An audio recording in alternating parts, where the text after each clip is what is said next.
Kati gwanyumirwa movies za Jinja Media TV.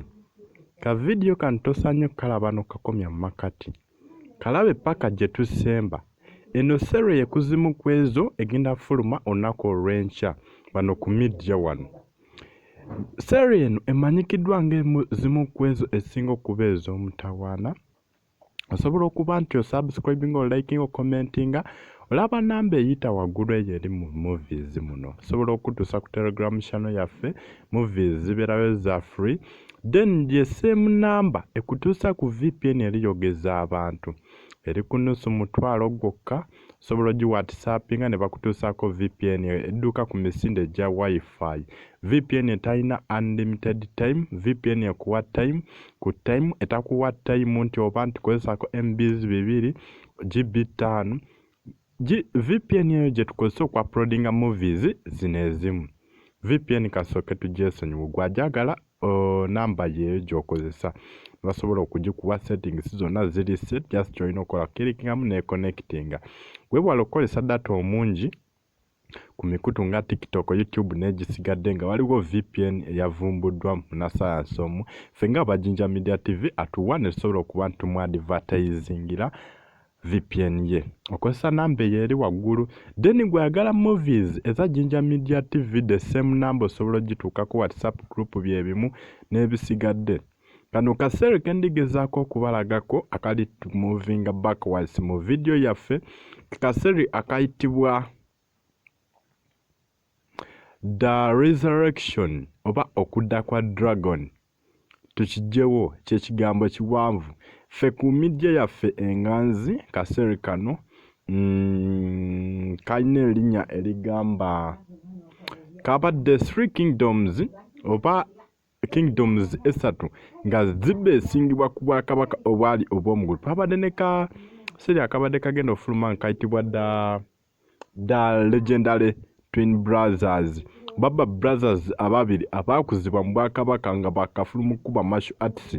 So osobola naawe okagezaako n'omulala asobola ogezaako ku movie endala. Eno movie yafulumye already eri ku channel yaffe.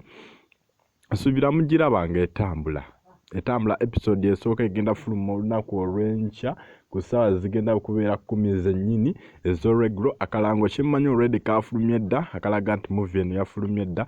Teweerabira subscribinga ate okulikinga kyaffe. Ffe abakomentinga tulina tiimu eyaffe mwebale kola ekyo. Agala movies namba weeri waggulu awo teweerabira. Bangi bagamba movies za Jinja Media TV za kusasula. No. Ffe tetusasuza dde 10 just join okola kwe kutwebaza wobanga gwosiimye.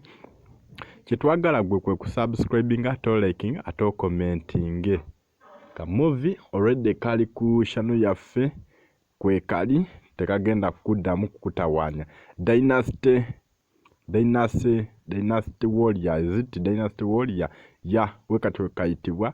Twagala tukalabe mpola episodes 95 weddu zo zigenda okulabibwa ebumu ku bumuvi obusinga okumuvinga ku Telegram channel zaffe. Agala ka movie kali akayitibwa The Legendary Twin Brothers gye kali nako va ku The Legendary Brothers but bano bali babiri. Osobola okukasanga ku Telegram account yaffe. Agala kaseera kali akali kayitibwa kambuse mu maaso ketwali tuteekwa okulaba nako gye kali. Then the good and the bad ako tekaliiyo ketubadde tugoberera wano ku channel yaffe. So osobola osigala nga okulabako kano agenda ofuluma olunaku olw'enkya.